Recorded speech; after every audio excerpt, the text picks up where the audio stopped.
Welcome to another episode. In today's video, we're going to be talking about in-wall subwoofers versus floor-standing subwoofers. Which one should you choose and how many? Let's get into it.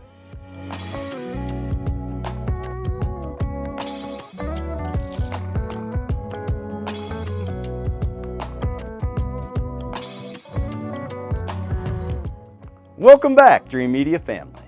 Today's episode is going to be about those subwoofers, deep infrasonic bass or average treble, right?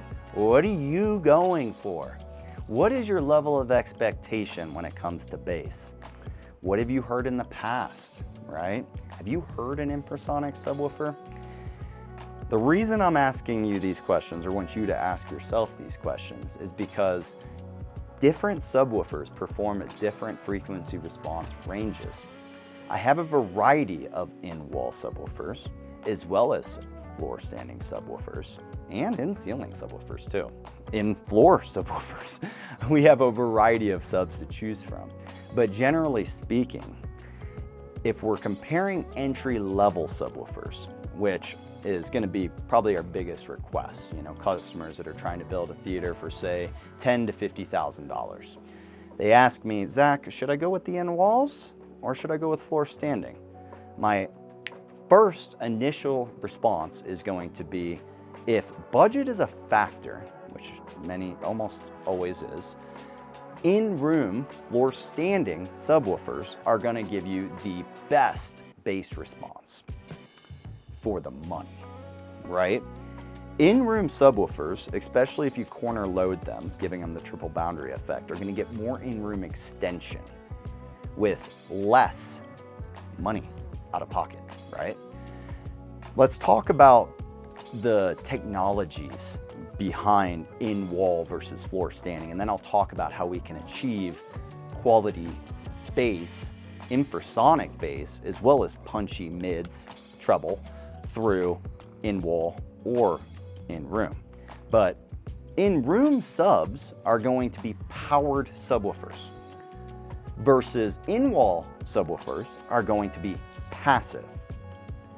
Zach, what does this mean? Okay, let me break it down for you. Passive subwoofers do not require high voltage power in the wall, okay? Floor standing in-room subwoofers require power in the room. High voltage 110, like a standard power outlet that you would plug into. And when you have a bunch of them, 2 to 4 subs, you may want to consider running a dedicated circuit just for your subwoofers because they do draw a lot of amperage. Just keep that in mind, a little side note. But these powered subwoofers not only require high voltage power, but they require different wiring that goes back to our AVR. In this case, we're utilizing a Trenoff. The wiring is RG6 coaxial cable. It's an audio cable, an RCA, like a red and a white cable, a stereo cable, but just one cable, a subwoofer cable. So we use RG6 typically, and we tip them with RCAs so that we can run any length that we'd like for most residential in-room subwoofer applications. So when you're pre-wiring for a subwoofer powered in your room, you're gonna wanna install 2 things in each location. You're gonna wanna install a power outlet in addition to an RG6 RCA adapter that'll go back to your Trenoff or your Marantz or whatever AVR to your subwoofer pre-outputs, not powered. It's important to notate that. Now let's switch over to our passive in-wall subwoofers, which is actually what we have in this room. So in this room, we have some dual 12s in all 4 corners, with massive in-wall enclosures, back boxes inside of our wall cavities so that you can't see anything. This is ideal for aesthetics and room design. Square footage, space in the room. It's not taking up any room on the floor, but they're more expensive and they require different wiring. As you remember, we need a power outlet and we need a RCA cable for our subwoofers, our powered subs. For a passive subwoofer, we're gonna run speaker wire. Crazy, right? Passive subwoofers utilize speaker wire. I recommend running a 12 gauge or a 14 gauge shielded in-wall rated speaker wire. In addition to that wire, home runs right back to our processor, our rack, just like the powered in-room subwoofers do. But there's a difference. These in-room subwoofers have the amplifier and power supply on them in the room. Whereas the passive subwoofers, we're dropping weight and we're putting those amps in our rack, right? So we have our speaker wire that goes to our amplifier. In this case, we're using RBH subs and RBH unrivaled sub amplifiers. The unrivaled sub amps are gonna drive our passive sub, and then we're taking one RCA, or in this case, an XLR cable, out of our unrivaled amps into the pre-outs on our processor. Now, most processors have the ability to decode multiple different subwoofers at the same time. Even our Denon and Marantz AVRs now have 4 independent bass modules, guys. Wow. I mean, how far have we come since Dolby Digital in a 5.1 system? Like, how we are living in the golden age of audio coding and incredible formatting. I mean, if you don't have a Dolby Atmos system, guys, you are missing out. Even just get a 5.1.2, your mind will be blown. I've been transforming some audio files, some stereo file guys into home theater lovers recently. We still have their 2-channel stereo file set up with their mono blocks running in Pure Direct, but when they wanna listen to some spatial audio or watch a Dolby Atmos movie, wow, is it an experience. It's like you're sitting in the middle of this crazy 3D bubble. It's really impressive. Back to our subwoofers. So, Denon and Marantz, all the standard AVRs have 4 independent bass modules. The reason I bring this up, guys, is how many subwoofers you have in a space is also going to drastically change the audio performance throughout the room in all seating areas. The reason I bring this up is one subwoofer that's floor standing is gonna be a great starting point, and we have different subwoofer sizes, all the way from infrasonic subs, you know, that are really only designed for like 2 to 10 hertz, and then I have some more accurate infrasonic subs that'll do like 10 to 16, 18 hertz, and then I got like the dual 12s and things like that that'll do my 18 to 30 hertz. It's really important that when you're selecting your subwoofers that you select bass that is going to fill the entire space first and foremost. I'll get into sealed versus ported subs next. That'll be later in the video. So with subwoofer dispersion, the reason they have 4 independent bass modules now is so that you get the same experience in all seating areas, in addition to more accurate bass response.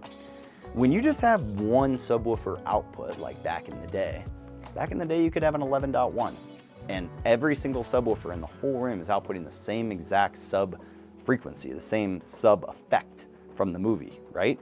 Well, not anymore. Now you can have all of the subs strategically placed in the calibration in the room so that it accurately displays the audio properly to that particular location in the room. As an example, like if you're watching a movie and he throws a grenade, an actor, and the explosion goes off back here in the rear right corner, you should feel the explosion come from the rear right corner. Just like the audio, that grenade, you know, being thrown and maybe bouncing off the wall and bouncing down the stairs or whatever in the scene, you should hear it through your speakers, but also you should feel the boom explosion accurately in the room. When you have multiple subwoofers throughout the entire space, you get a more equal experience throughout each seat. Obviously, there's always going to be the sweet spot, the primary listening area in a home theater. But we try to calibrate these systems and tune the room to ensure that every single seat in the home theater has an enjoyable experience and a pretty similar experience. If we have one subwoofer in the front corner, it's going to be real hot in this front right seat, but that rear left seat, it's going to feel like we hardly have any bass. So better dispersion, better accuracy is what it's all about. As I told you about earlier in this video, or maybe it was the last video I made, we have a project right now that I have 17 subwoofers, guys. We're doing a double bass array with the Trainov waveforming, in addition to I have a 33-inch infrasonic right in the middle. It's gonna be absolutely insane. I'm continuing to push the limits on what we can do with the number of channels and number of subwoofers and how absolutely insane these systems can be. It's literally like driving a high performance sports car, getting in the seat of some of these theaters. So we've talked about in-wall subwoofers, floor standing subwoofers. We've also talked about the wiring differences for those. We have passive, just requiring a speaker wire, powered, requiring power outlet and an RCA cable. In addition to, we've talked about dispersion and having more subwoofers. More is better. I get the question all the time, Zach, should I do one good sub or two lower quality subs? If you're never gonna upgrade again, 100% go for the two for better dispersion. If you're gonna upgrade in the future, go for the biggest, baddest sub you can right off the bat so you get lower in frequency response. Now, let's talk about sealed versus ported subwoofers. This is a huge question that I get. Sealed subwoofers are going to be the most musical subwoofers that you can get. They're going to be very tight, they're going to be very accurate. Whereas ported subwoofers are going to literally move more air. They're going to get more in-room frequency extension, but they're not quite as tight and accurate. I don't want to say it's muddy bass, but compared next to a sealed sub, it is.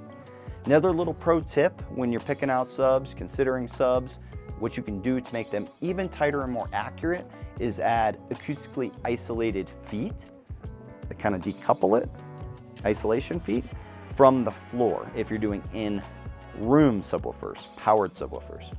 And then if you're doing in-wall subwoofers, like in this room, maybe we can throw up a picture, the back boxes are completely floating inside of the walls with these rubber grommets. They're acoustically isolated from the rest of the structure.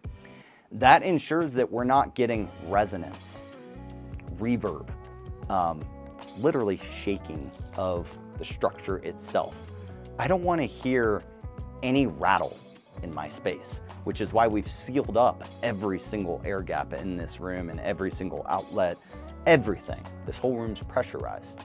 So to recap, we've talked about the different types of subs: floor standing, in-wall, passive, powered, the different types of wiring, the number of subs that I should have throughout the room.